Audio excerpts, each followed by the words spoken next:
नमस्कार, मी प्रशांत सागवेकर. साम संजीवनी या कार्यक्रमात तुम्हा सगळ्यांचं आज पुन्हा एकदा मनापासून स्वागत. आज आपण चर्चा करतोय हार्निया आणि त्याचे नवनवीन उपचार या विषयावरती. आणि त्यासाठी आपल्या स्टुडिओमध्ये आज माझ्यासोबत आहेत डॉस क्लिनिकचे डॉक्टर सतीश पट्टणशेट्टी. आपण सरांचं स्वागत करूया. सर नमस्कार. कार्यक्रमात मनापासून स्वागत. डॉक्टर पट्टणशेट्टी यांच्याबद्दल आपण थोडक्यात माहिती घ्यावी. डॉक्टर पट्टणशेट्टी आणि डॉक्टर नीरज रायते हे लेप्रोस्कोपिक सर्जन आणि हार्निया तज्ज्ञ आहेत. अत्याधुनिक 3D मॉस या तंत्रज्ञानाच्या माध्यमातून हार्नियावर उपचार करण्यामध्ये डॉक्टर सतीश पट्टणशेट्टी यांचा विशेष हातखंडा आहे. डॉक्टर सतीश पट्टणशेट्टी यांनी त्यांचे सहकारी डॉक्टर नीरज रायते यांच्यासोबत पुण्यामध्ये डॉस अर्थात डायबिटीस आणि ओबेसिटी सपोर्ट सोल्युशन ही एक संस्था सुरू केली. तर या सगळ्या संदर्भात आज आपण त्यांच्याकडून माहिती घेण्याचा प्रयत्न करणार आहोत. चला तर मग चर्चेला सुरुवात करूया. सर पुन्हा एकदा मनापासून स्वागत कार्यक्रमामध्ये. सगळ्यात पहिल्यांदा हार्नियाविषयी आज आपण बोलणार आहोत. सो हार्निया म्हणजे काय ते आधी आपण लोकांना सांगा. येस, सर्व अगोदर मी साम TV आणि प्रशांतचं खूप आभार मानतो की बाबा हार्निया हा एक खूप कॉमन असा आजार आहे. बऱ्याचशा लोकांना हार्निया हा असा आजार असतो. पण हार्निया म्हणजे काय, त्याचं ट्रीटमेंट कसं करावं, बाकीचे काय नवीन नवीन उपचार आलेले आहेत ह्याबद्दल आपण आज माहिती घेण्यासाठी तुम्ही मला आमंत्रित केले, याबद्दल मी तुमचे आभार मानतो. हार्निया म्हणजे काय, देवानं शरीररचना आपल्याला अशी दिली आहे की जे काय मेन आपले अवयव आहेत, ऑर्गन्स आहेत, म्हणजे जसं ब्रेन झालं, हार्ट झालं आणि बाकीचे लिव्हर, किडनीज आणि आपल्या आतड्या आहेत. तर हार्टला त्यांनी एक हाडाचा सापळा दिला म्हणजे स्कल दिलेला आहे. ब्रेनला हाडाचा सापळा म्हणजे स्कल दिलेला आहे. हार्टला आणि लंग्सला आपल्या बरगड्या ज्या आहेत, रिब्स आहेत, त्यांनी कव्हर केलेलं आहे. पण जे आपले लिव्हर आहे, किडनी आहे, छोटी आतडी आहेत, जठर आहे, मोठी आतडी आहेत, ह्यांच्यासाठी हाडाचा सापळा काही दिला नाही त्याला प्रोटेक्ट करण्यासाठी. त्याला पण एक कारण आहे. कारण की आपल्याला ज्यावेळी प्रजनन करायचं असतं, प्रेग्नन्सी ज्यावेळी होते त्यावेळी आपलं पोट वाढत असतं स्त्रियांमध्ये. त्याच्यामुळे तिथे जर सपोज हाडाचा सापळा दिला असता तर आपल्याला प्रजनन करता आलं नसतं. बरोबर. त्याच्यामुळे आपल्या पायाच्या व छातीच्या मध्ये जे काही भाग आहे त्याला फक्त मसल्सनी कव्हर केलेला आहे. आणि ह्या मसल्समध्ये ज्यावेळी वीकनेस होतो, ज्यावेळी त्याला कमजोर होतात, भरपूर कारण आहेत ते वीकनेस होण्याच्या मध्ये. पण त्यावेळी जे मसल्स ज्यावेळी वीक होतात त्यावेळी आपले जे काही आतड्या आहेत किंवा बाकीचे अवयव आहेत हे त्या मसल्समधून बाहेर आले की त्याला हर्निया असं म्हणतात, हर्निया असं संबोधतात. पण हे मसल्स का वीक होतात, तर मसल्स हे तुमचं लठ्ठपणा जर असेल तर मग मसल्समध्ये फॅट जमा होतं, त्याच्यामुळे वीकनेस येतो. प्लस ज्यावेळी प्रेग्नन्सी होते त्यावेळी मसल्स आधीच स्ट्रेच झालेले असतात, पण त्याच्यानंतर जर व्यवस्थित व्यायाम नाही केले तर स्ट्रेच मसल्स तसेच स्ट्रेच राहिल्यामुळे ते वीक होतात. त्याच्यामुळे स्त्रियांमध्ये पोस्ट प्रेग्नन्सी हे हर्नियाचं प्रमाण जास्त असतं. पुरुषांमध्ये हे लठ्ठपणा असोसिएटेड हर्निया जास्त असतं. जसं आणि वय वाढत जातं, वयोवृद्धच्या वेळी जांघेतले हर्निया खूप कॉमन असतात. कारण जांघेतले हर्निया का होतात, तर ज्यावेळी पोटाचं प्रेशर वाढतो, म्हणजे लघवी करताना त्रास होतोय, मोशन्स संडास करताना काय त्रास होतोय, किंवा नेहमी जर खोकला असेल, अस्थमा असेल, तर मग ज्यावेळी आपण नेहमी खोकतो त्यावेळी पोटाच्या भोवती जे काही मसल्स आहेत ते वीक होतात आणि त्याच्यामुळं त्यातल्या आतड्या ज्या काही आहेत ते बाहेर येतात. तिथं गाठ दिसते, जी गाठ आपण कधी कधी स्टार्टिंगला अर्ली स्टेजमध्ये आपण हातानेच आत ढकलू शकतो. त्यावेळी त्याला त्या आतल्या जे गाठ बाहेर येते आणि आत ढकलू, त्या अशा गोष्टींना आपण हर्निया म्हणतो. सर याच्यामध्ये काही प्रकार वगैरे असतात का? कारण अनेक वेळेला आपण अनेक पद्धतीनं हे सगळं बघत असतो. सो असं नेहमी वाटतं की हे काहीतरी वेगळ्या प्रकारचं काहीतरी आहे. तर असं काही असतं? येस, हर्नियाचे खूप प्रकार आहेत. कारण जर आपण बघितलं छातीपासून ते पायापर्यंत असे भरपूर हा मसलचा जो काही भाग आहे त्याच्यामध्ये बेंबीच्या वरचे जे काही हर्नियाज असतात त्याला आम्ही एपिगॅस्ट्रिक हर्नियाज असे म्हणतो. बेंबीमधून जे काही हर्निया होतात त्याला बेंबीचे हर्निया म्हणतो. बेंबीच्या खाली जे हर्निया होतात त्याला जांघेत जे हर्निया होतात त्याला इंग्वायनल हर्निया किंवा फिमोरल हर्निया असं म्हणतो. आणि त्याच्यात इंग्वायनल हर्निया म्हणजे जांघेतले हर्निया हे खूप कॉमन असतं, बेंबीतले हर्निया हे खूप कॉमन असतं व एपिगॅस्ट्रिक हर्निया म्हणजे बेंबीच्या वरचे हर्निया हे खूप कॉमन असतात. आणि बाकीचे पण खूप हर्नियाज आहेत की ज्यावेळी आपल्याला अन्न ज्यावेळी आपण घेतो आणि ते परत तोंडावाटे वरती येतं त्यावेळी हायटस हर्निया म्हणतो. जे छाती आणि पोटाच्या मध्ये जे काय आवरण आहे डायफ्राम ते ज्यावेळी वीक होतं त्यावेळी आपण जे काय जेवतो ते परत वरती येतं, ॲसिडिटी असतं, लोकांना उलट्या होतात आणि जे काही खाल्ले असतं ते परत तोंडावाटे परत येतं, त्याला आम्ही हायटस हर्निया असं म्हणतो. नक्की. आता सर बऱ्याच वेळेला असं होतं की आपल्याला त्रास होत असतो, काहीतरी वेगळं वाटत असतं, पण नक्की काय होतंय हे कळत नसतं आणि जोपर्यंत कोणत्याही रोगाचं निदान आपण करणार नाही तोपर्यंत आपल्याला ते कळणारच नाही. सगळ्यात महत्त्वाचं की हार्नियामध्ये त्रास काय होतात आणि त्याचं जर निदान करायचं म्हटलं तर तुमची पद्धत कशी आहे? येस, हा एक खूप चांगला प्रश्न विचारला प्रशांतनी, कारण हर्नियाचं निदान होणं हे खूप महत्त्वाचं आहे. हर्नियाची जे काही पुढचे उपचार आहेत हे आधी निदान करून घेणं जास्त महत्त्वाचं आहे. त्यामुळे कुठेही तुम्हाला सपोज पोटावरती कुठेही गाठ येत असेल आणि जी परत आत जात असेल किंवा गाठ आली आणि ते खूप दुखत असेल तर मग तुम्ही त्याचं निदान करून घेणं फार महत्त्वाचं आहे. पहिली गोष्ट म्हणजे तुम्ही कुठल्या तरी डॉक्टरकडे जाऊन दाखवणं खूप गरजेचं आहे की ते नक्की हर्नियाचं आहे की दुसरा काही प्रकार आहे. म्हणजे जो गाठ बाहेर येतो आणि परत आत जातो हा बऱ्याच वेळा फक्त हर्नियामुळेच असतो, पण अशा बऱ्याचशा गोष्टी असेल की बाबा जी गाठ बाहेर येते आणि परत आत जात नाही, तर मग ह्यामध्ये पण हर्निया असू शकतो. पण त्याचं निदान करण्यासाठी तुम्ही पहिल्यांदा डॉक्टरकडे जाणं खूप महत्त्वाचं आहे. डॉक्टरकडे गेल्यानंतर ते आयदर तुम्हाला सोनोग्राफी करून घ्यायला सांगतील किंवा सिटी स्कॅन करून घ्यायला सांगतील, कारण सिटी स्कॅन व सोनोग्राफी हे दोन असे माध्यम आहेत ज्याच्यातून आपल्या हर्निया नक्की कळतो. त्याच्यामुळे कधीही तुम्हाला हर्नियाचा त्रास वाटत असेल तर आधी डॉक्टरकडे जावा, त्यांच्याकडून एक्झामिनेशन करून घ्या आणि त्याच्यानंतर ते तुम्हाला सोनोग्राफी किंवा CT scan depending on the hernia, कुठलं हर्निया आहे त्याच्यानुसार तुम्हाला ते सोनोग्राफी किंवा सिटी स्कॅन सांगतील. जर पहिल्यांदाच गाठ आली असेल तर मग सोनोग्राफी सांगतील, पण जर तुम्हाला आधी कुठलं ऑपरेशन झालं असेल आणि खूप मोठं असं काय हर्निया असेल, खूप मोठं असं काय अवाढव्य असं काय मोठी गाठ झालेली असेल तर मग सिटी स्कॅन हे खूप गरजेचं आहे. नक्की. सर मी असं ऐकलंय की बेंबीचा हार्निया पण होतो, हे गोष्ट खरी आहे का आणि बेंबीचा हार्निया म्हणजे काय, म्हणजे नक्की काय होतं? बेंबीचा हर्निया म्हणजे बेंबीचा हर्निया खूप कॉमन आहे. बेंबी व जांघेतले हर्निया हे खूप कॉमन असे हर्नियाचे प्रकार आहेत. बेंबीचा हर्निया म्हणजे आपलं बेंबी जे आहे तिथं सगळे जे मसल्स आहेत ते एकटवतात, तिथे येऊन कॉन्सन्ट्रेट होतात, त्याच्यामुळे तिथे थोडंसं वीकनेस तयार होतो.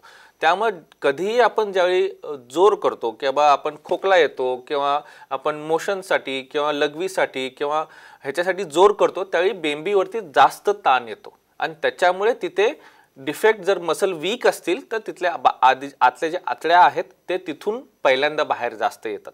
त्यामुळे बेंबीतले व जांघेतले हर्निया हे जास्त कॉमन आहेत. बेंबीतले हर्निया जे आहेत ते आपण दुर्बीणीतून आपण ट्रीटमेंट करू शकतो, ज्याच्यामध्ये दुर्बीणीतून केल्यामुळे आपण तिथे आत 3D मेश लावतो. 3D मेश ही एक नवीन तंत्रज्ञान आलं आहे ज्याच्यामुळे मेश जे हर्नियाचं रिकरन्स असतं, जे परत होण्याची शक्यता असते खूप खूप कमी असते.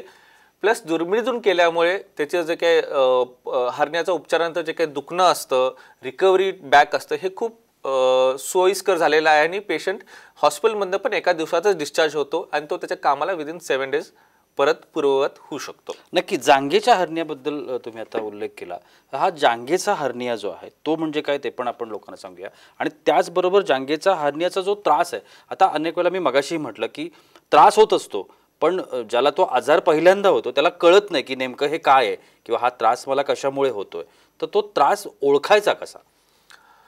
जांघेतला हर्निया हा मोस्टली जे कोण जिम करतात किंवा ज्यांना खूप खोकला आहे, ज्यांना बद्धकोष्ठता आहे, त्याच्यामुळे त्यांना मोशन्स करायला त्यांना जोर द्यावा लागतो किंवा वयोवृद्धाप्रमाणे त्यांना प्रोस्टेटचा आजार त्रास असल्यामुळे त्यांना लघवीला वारंवार जावं लागतं व लघवीला ज्यावेळी जातात त्यावेळी त्यांना जोर द्यावा लागतो. ह्या गोष्टींमुळे जांघेतले हर्निया खूप कॉमन आहेत. जांघेतले हर्निया हे पुरुषांमध्ये स्त्रियांपेक्षा जास्त असतात.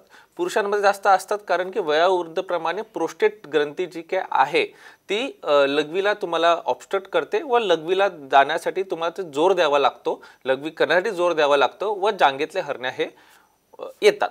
तर जांघेतले हर्निया हे जांघेत ज्यावेळी गाठ येते आणि ती बोटाद्वारे हाताद्वारे ज्यावेळी तुम्ही परत आत ढकलू शकता त्यावेळी हे अर्ली स्टेज ऑफ इंग्वायनल हर्निया म्हणतो आपण. पण ज्यावेळी जांघेतले हर्निया हे असे बाहेर येऊन परत आत जाऊ शकत नाही त्यावेळी त्याला इरिड्युसिबल व ऑब्स्ट्रक्टेड हर्निया म्हणतो. अशा वेळी कुठलीही जांघेतली हर्निया असेल तर जेवढे लवकर आपण ट्रीटमेंट करू तेवढं बरं असतं, because a stitching time saves 9. कुठलाही हर्निया असेल, बेंबीतला असू दे, जांघेतला असू दे, हा सर्जरीनेच बरा होतो, शस्त्रक्रियेनेच बरा होतो. हर्निया हा एक सर्जिकल डिसीज आहे. जसं ब्लड प्रेशर असेल तर ब्लड प्रेशर हे काय औषध सर्जरीनं किंवा शस्त्रक्रियेनं बरा होते, ब्लड प्रेशर तुम्हाला औषधच घ्यावे लागतं. तसं हा ब्लड प्रेशर का हायपरटेन्शन हे मेडिकल डिसीज झालं. किंवा मलेरिया झालं, मलेरियाला आपण ऑपरेशन नाही करत, मलेरियाला आपल्याला औषधच घ्यावे लागतं. तसं हर्निया एक सर्जिकल डिसीज झाला. हर्निया झाल्यानंतर तुम्हाला ऑपरेशन करूनच तो बरा होतो. तुम्ही जेवढं त्याला उशीर करता त्यावेळी तेवढंच मसलचा डिफेक्ट, मसलचा वीकनेस जास्त वाढत जातो, आतल्या आतल्या जास्त बाहेर येत जातात. त्यामुळे उलट सर्जनला पण ऑपरेशन करायला नंतर त्रास होऊ शकतो. त्यामुळे जर तुम्हाला हर्निया सगळे जर दुर्बिणीतून करायचे पाहिजे असतील तर जेवढ्या लवकर याल तेवढं तुमच्यासाठी पण बरं होतं व सर्जनसाठी ते सोयीस्कर होतं शस्त्रक्रिया करण्यासाठी. नक्की, खूप महत्त्वाची माहिती. हार्निया हा आजचा आपला विषय आहे, त्याचे नवनवीन उपचार आपण सरांकडून जाणून घेण्याचा प्रयत्न करतोय. मला असं वाटतं की हे जे आजार आहेत या आजारांवरती अगोदर म्हणजे वेळीच उपचार झाले, प्राथमिक अवस्थेमध्ये जर उपचार झाले तर मला वाटतं त्याचं जे काही गंभीर रूप आपण बघतोय आता, अनेक पिक्चर्स पण सरांनी आपल्याला दाखवली आणि त्याच्यामधून आपल्याला कळतंय की काय मोठं स्वरूप, गंभीर स्वरूप या सगळ्या गोष्टींचं होऊ शकतं. त्याच्यामुळे त्याच्यासाठी आपल्याला दखल घ्यायची असेल तर निश्चितपणानं आपल्याला माहिती घेतली पाहिजे, सरांचं मार्गदर्शन घेतलं पाहिजे, नेमकं आपल्याला काय होतंय हे ओळखता आलं पाहिजे. आणि त्याकरता आत्ताच TV स्क्रीनवरती सरांचे नंबर्स आहेत, या नंबरवरती तुम्ही सरांना कधीही संपर्क करू शकता. वेळ होते एका छोट्याशा विश्रांतीची, कुठेही जाऊ नका, पाहत राहा सामसंजीवनी.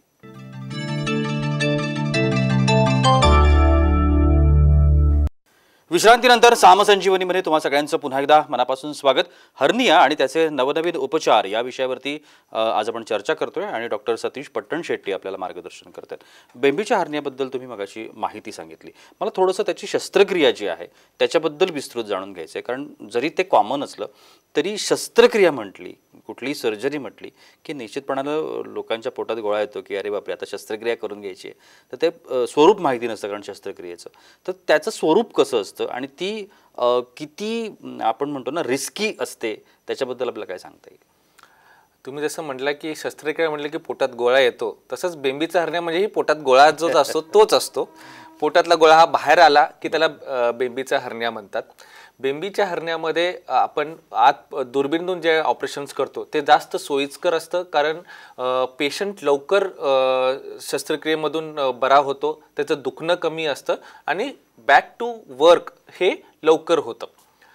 त्याच्यामध्ये फक्त आम्ही 3 होल करून आपण ही शस्त्रक्रिया करतो. ह्या 3 होलमधून जसं तुम्ही आता पिक्चर बाजूच्या स्क्रीनमध्ये बघताय की बाबा 3 होलमधून आपण आत जातो, जे काही आतड्या किंवा जे काही चरबी आहे हे वरती गेलेली असते त्या होलमधून ते आपण खाली घेतो आणि त्या होलला बंद करून त्याच्या वरती आपण जाळी लावतो. आणि ही जी 3D जाळी आहे, हे 3D जाळीमुळे हे बरोबर ते शेप घेतं ते, आणि ते परत होऊ नये, ही हर्निया हा परत होऊ नये म्हणून ह्यासाठी त्याला ते रिइन्फोर्समेंट करतं व ते पुढचे जे काही मसल्स आहेत ते त्याला घट्ट करतं आणि ते हर्निया परत होत नाही. आणि हे सगळं दुर्बिणीतून होतं.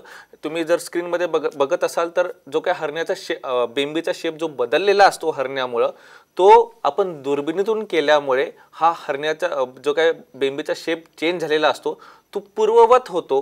त्याच्यामुळे कॉस्मेटिकली पण दुर्बिणीतून ज्यावेळी आपण करतो त्यावेळी हे कॉस्मेटिकली पण ज्यावेळी बेंबीतले हर्निया दुर्बिणीतून केल्यामुळे हे पूर्ववत बेंबी जसं आधी दिसतं तसं होतं. एस्पेशली स्त्रियांसाठी हे खूप महत्त्वाचं, कारण स्त्रिया साड्या घालतात त्यावेळी त्यामुळे त्यांना बेंबी हा एक खूप महत्त्वाचा भाग असतो, कारण कॉस्मेटिकली इट इज बेटर. त्याच्यामुळे दुर्बिणीतून ज्यावेळी आपण हर्निया करतो स्त्रियांमध्ये तरी बऱ्याच वेळा, और I will say more than 99% you should do with laparoscopy किंवा दुर्बिणीतून करायला पाहिजे. आणि दुर्बिणीतून जाळी टाकल्यानंतर 3D जाळी आपण जी टाकतो त्याच्यामुळे तर रिकरन्स चान्सेस तर ऑलमोस्ट नील होऊन जातात आणि एका दिवसात पेशंट डिस्चार्ज होतो. 7 दिवसात तो पूर्ववत कामाला जाऊ शकतो. आणि हे जे काही टाके असतात ते पण आपण एकदम विरघळणारे टाके मारतो, ज्याच्यामुळे ह्याला आपण दुर्बिणीच्या शस्त्रक्रियेला आपण बिन टाक्याची शस्त्रक्रिया आपण म्हणतो. आणि इट्स लाईक अ पूर्ववत जशी तुमची बेंबी होती तसं ते पूर्ण व्यवस्थित होतं. सर मला 3D मेश विषय पण जाणून घ्यायचं आहे, हे काय असतं? हे एक नवीन तंत्रज्ञान म्हणता येईल आपला 3D मेश. म्हणजे 3D मेश हे आपण बेंबीच्या हर्नियामध्ये व जांघेच्या हर्नियामध्ये हे दोन्हीमध्ये आपल्याला वापरता येतं. हे जसं तुम्ही बघताय माझ्या बाजूच्या स्क्रीनमध्ये, हे 3D मेश असं आहे की ते आपल्या बॉडीच्या शेपनुसार ते शेप घेतं. त्याच्यामुळे नॉर्मली आधी आपण फ्लॅट मेश खूप वापरायचो, पण फ्लॅट मेश वापरल्यामुळे तो बॉडीचा शेप येत नव्हता. कारण आपल्या बॉडीचा जर शेप बघितलं की थोडासा 3D वाईज हा पुढं कॉन्व्हेक्सिटी जास्त असते. हे 3D मेश आधीच असा शेप तयार झालेला असतो की ज्याच्यामुळे तो बॉडीच्या शेपनुसार तो घेतो आणि त्याच्यामुळे त्याचे रिकरन्स चान्सेस खूप कमी असतात आणि तो परत व्हायची शक्यता खूप कमी असते. त्यामुळे ह्या 3D मेश टेक्नॉलॉजीमुळं तुमचं जे दुखणं असतं मेश टाकल्यानंतर ते पण खूप कमी होऊन जातं, ऑलमोस्ट नील असं म्हणता येईल. आणि ते तुमच्या बॉडीचा शेप घेतल्यामुळे ते कॉस्मेटिकली पण खूप चांगलं दिसतं. सर हेरिडेटरी चान्स किती असतो? अनुवंशिक आपण जे म्हणतो त्याच्यात काय चान्स असतो का? येस, नॉर्मली हेरिडिटरी असतं, अनुवंशिक असतं हरण्यामध्ये. कारण जसं तुमच्या आई किंवा वडिलांना जर मसल विकनेस असेल तर तोच मसल विकनेस तुमच्या मुलांमध्ये पण होऊ शकतो. आणि जर त्या पुढच्या जनरेशननी जर सपोज थोडंसं व्यायाम करून हे करून जर प्रयत्न केला की तो स्ट्रॉंग करायचा तर स्ट्रॉंग होऊ शकतो. पण तरी पण काही प्रमाणात असं होतं की ते मसल वीक असल्यामुळे ज्यावेळी ते जिम करायचा प्रयत्न करतात तर मग त्याच वेळी जिम करतानाच ते हरण्या जास्त होतो. त्याच्यामुळे हरण्या हा अनुवंशिक आहे. हरण्या हा लठ्ठपणामुळे होतो. हरण्या हा पोस्ट प्रेग्नन्सी होतो. आता तुम्ही माझ्या स्क्रीनला बाजूला बघत असाल तर मग ही एक ट्विन्स प्रेग्नन्सी म्हणजे जुळे प्रेग्नन्सी झाल्यानंतर हे एक हरण्या झालेला आहे ज्याच्यामध्ये पोट खूप वाढलं होतं आणि ते साहजिक आहे, इट इज नॉर्मल फिजिओलॉजिकल. पण हे प्रेग्नन्सी डिलिव्हरी झाल्यानंतर ह्याचा परत व्यायाम करून मसल स्ट्रॉंग करायला पाहिजे हे भरपूर जण सांगत नाहीत. पण ते तसंच राहतं कारण ते बाळाच्या संगोपनामध्ये ते एवढे आई बिझी झालेली असते की ते स्वतःकडे दुर्लक्ष करतात. एवढं ते पोट वाढलेलं असतं, ते एकदम लुळं किंवा वीक दिसतं, हे तुम्ही बघू शकता. अशा वेळी आपण ओपन सर्जरी करून हे खालचं जे काही एक्स्ट्रा स्किन असतं ते पण काढतो, आत 3D जाळी बसवतो, ते स्ट्रॉंग करतो आणि ते मसल पण स्ट्रॉंग करतो. आणि त्याच्यामुळे जसा काय प्रेग्नन्सीच्या पूर्ववत जो काय शेप असतो तो पण आपण ह्या पोस्ट प्रेग्नन्सी फिमेल्समध्ये देतो. त्याच्यामुळे प्रेग्नन्सी नंतर जे काही विकनेस होतो अपडाऊन वॉलमध्ये हे पण दुर्बिणीद्वारे व ओपन पद्धतीने स्किनला कट करून तो एकदम प्रॉपर टमीटक अशी सर्जरी करतो. आणि त्याच्यामुळे सगळ्यांना कॉस्मेटिकली पण चांगलं दिसतं आणि पेशंटचा जो काही मसल वॉल आहे तो पण स्ट्रॉंग होऊन जातो. कोणत्या एजसाठी जास्त धोका असतो हर्नियाचा असं आपल्याला काही सांगता येतं का? कारण आज आपण बघतो की ओबेसिटी सारख्या विषयात तर अगदी एजच्या लिमिटच राहिली नाही. अगदी लहान मुलांपासून ते अगदी एजेड माणसांपर्यंत सगळ्यांमध्ये ओबेसिटी दिसते.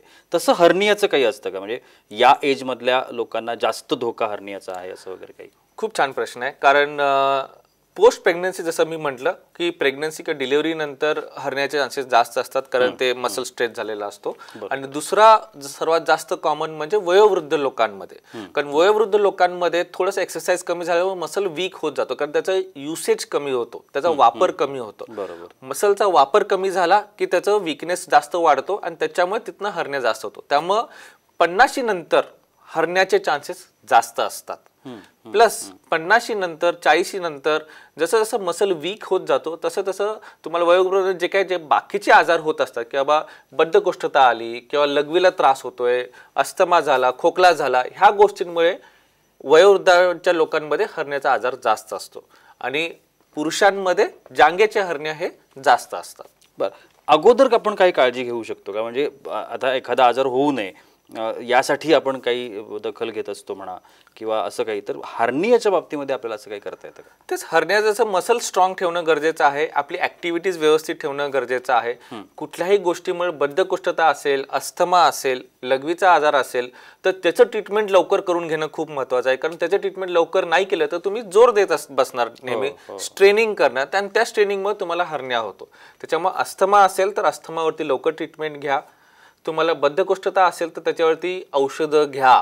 बरेच जण म्हणतात की बद्धकोष्ठता असल्यामुळे मला त्या औषधांची सवय लागेल. औषधांची सवय लागली तरी चालेल पण क्वालिटी ऑफ लाईफ खूप महत्त्वाचा असतो. कारण बद्धकोष्ठतामुळे जर तुम्हाला हर्निया झाला त्याचं ऑपरेशन करावंच लागतं.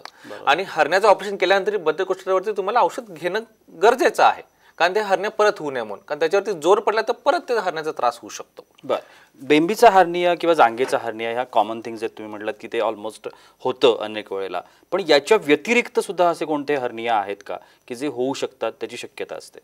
ह्याच्या व्यतिरिक्त म्हणजे इन्सिजनल हर्निया एक प्रकार असतो. म्हणजे ज्यांचे आधी ऑपरेशन्स झालेले असतात, पोटाचे जे काही ओपन शस्त्रक्रिया झालेली असते त्यांच्यामध्ये आधीच आपण लॅप्रोटॉमी झाल्यामुळे आधी ते मसल्स वीक झालेले असतात कारण ते मसल्स कट केलेले असतात शस्त्रक्रियाच्यामध्ये आणि ते परत शिवलेले असतात. ज्यावेळी कुठलीही बॉडीला मसल कट करून परत शिवलेले असतात तर आधीसारखं स्ट्रेंथ येत नसतं. तर अशा लोकांमध्ये परत इन्सिजनल हर्निया हा एक प्रकार होऊ शकतो. प्लस दुसरा आहे हायटस हर्निया. हायटस हर्निया म्हणजे तुमचं जे काही जठर आणि अन्ननलिका ह्याच्यामधलं जे काही जंक्शन आहे ते जर वीक झालं, कारण ॲसिडिटी खूप असते, उलट्या खूप होतात, त्याच्यामुळे जठरात आपण ज्यावेळी जेवण करतो त्यावेळी जे जेवण हे परत वरती अन्ननलिकामध्ये आलं, परत तोंडात आलं तर हायटस हर्निया होतो. ह्याच्यामध्ये पण आपण दुर्बीणीतून उपचार करतो. खूप सुंदरपणे दुर्बिणीतून उपचार होते, अर्ध्या तासाचं ऑपरेशन असतं, दुसऱ्या दिवशी पेशंट घरी जातो आणि त्याला पुढे कधी काही त्रास होत नाही. आणि पूर्णपणे दुर्बिणीतून केल्यामुळे बिनटाकाची शस्त्रक्रिया असते, त्याच्यातही आपण 3D जाळी लावतो नाही लावतो डिपेंडिंग ऑन किती मोठं तुमचा हर्निया आहे. आणि पेशंटचं क्वालिटी ऑफ लाईफ खूप इम्प्रूव्ह होतं. आणि जठराचं जे काय तुमचं हे आहे हे वरती अन्ननलिकेमध्ये आलं नाही पाहिजे, कारण जठर हे ऍसिड आहे, अन्ननलिका हे ऍसिडिटीला अजिबात सोयीस्कर नाही आहे, त्याच्यामध्ये अन्ननलिकेचे कॅन्सर होऊ शकतात. नक्की. कार्यक्रमाच्या अंतिम टप्प्यामध्ये आहोत, शेवटच्या मिनिटामध्ये. हार्नियाचे उपचार काय आहेत हे खूप महत्त्वाचा भाग आहे, त्यामुळे त्याबाबत आपल्याला काय सांगता येईल? येस, मी जसं म्हटलं की हर्निया हा एक सर्जिकल डिसीज आहे. बरोबर. हर्नियाला कुठलंही औषध नसतं, त्यामुळे कुठल्याही दुसऱ्या कुठल्या ह्यांनी जर तुम्हाला हर्नियासाठी मेडिकल औषध दिले असेल तर ते घेऊ नका, ते तुमची भुरळ पाडतात. फक्त हर्निया हे फक्त ऑपरेशननं तुमचं बरं होतं. हर्निया हे वाढू नये असेल तर ज्याच्यामुळे ते झालेलं असेल त्याच्यावरती आधी औषधं घेणं गरजेचं आहे, प्लस हर्नियावरती नंतर ऑपरेशन करणं गरजेचं आहे. मी नक्की सांगेन की तुम्ही तुमच्या डॉक्टरकडे जाऊन त्याचं निदान करून घ्या. ते किती मोठं आहे, किती त्रासदायक आहे हे माहीत होणं फार गरजेचं आहे. आणि त्याच्यानंतर जर तुम्ही लवकर शस्त्रक्रिया केली तर ते दुर्बिणीतून व्यवस्थित ट्रीटमेंट होऊ शकते. आमच्याकडे आम्ही 3D मेशद्वारे आपण ही तंत्रज्ञानाद्वारे आपण हे ऑपरेशन करतो, त्याच्यामुळे हर्नियाचे जे काही रिकरन्स रेट आहे ते खूप कमी असते. प्लस दुर्बिणीतून केल्यामुळे पेशंटची रिकव्हरी फास्ट होते आणि पेशंट हॉस्पिटलमधून एका दिवसात डिस्चार्ज होतो. आणि ह्या सगळ्या गोष्टींसाठी हे खूप महाग शस्त्रक्रिया नाही आहे अजिबात. सगळ्या गोष्टींसाठी आमच्याकडे 0% इंटरेस्टनं EMI मिळून तुम्हाला, जसं काय तुम्ही मोबाईल घेता, नॉर्मली मोबाईल घेणं आता किती 0% इंटरेस्टनं इझी झालेलं आहे, तसं स्वतःच्या हेल्थवरती पण थोडंसं खर्च करा. 0% इंटरेस्टनं तुम्हाला EMI मिळतोय, हे एक फॅड पण झालेलं आहे. आणि हेल्थवरती नक्कीच खर्च करा असं मी म्हणेन. नक्की. स्वतःच्या आरोग्याची काळजी घेणं हा प्रत्येकाचा एक मूलभूत अधिकार आहे असं म्हणूया, किंवा नैसर्गिक अधिकार आहे. आपली तब्येत व्यवस्थित सांभाळणं, कारण आपण बाकी सगळ्या गोष्टी करत असतो पण तब्येतीकडे मात्र दुर्लक्ष करत असतो. ही आपल्या सगळ्यांच्या आयुष्यात घडणारी गोष्ट आहे, तुम्हाला सगळ्यांनाही पटेल. स्त्री असो पुरुष असो, प्रत्येक जणाचं दुर्लक्ष होत असतं. आपण नेहमीच्या कामांच्या याच्यात एवढे व्यग्र असतो की आपल्याला तिकडे लक्ष द्यायला वेळ नसतो. पण हे अत्यंत चुकीचं आहे, हे बदललं पाहिजे. पहिल्या आपल्या आरोग्याची काळजी घेतली पाहिजे. शीर सलामत तो पगडी 50 म्हणतो, तशा पद्धतीनं आपण आरोग्याची काळजी जर घेतली तर मला असं वाटतं की या सगळ्या आजारांपासून आपण मुक्त राहू शकतो. पण तरीही अशा पद्धतीच्या समस्या अडचणी असतील तर तुम्ही सरांना कधीही कॉन्टॅक्ट करू शकता आणि सरांचे नंबर TV स्क्रीनवरती आहेत. सर, तुम्ही आजच्या कार्यक्रमात आलात आणि एवढी छान माहिती आमच्या प्रेक्षकांना दिली त्यासाठी अगदी मनापासून आभार. थँक्यू. आणि याबरोबरच वेळ होते इथे सामण्याची. कुठेही जाऊ नका, पाहत राहा साम TV.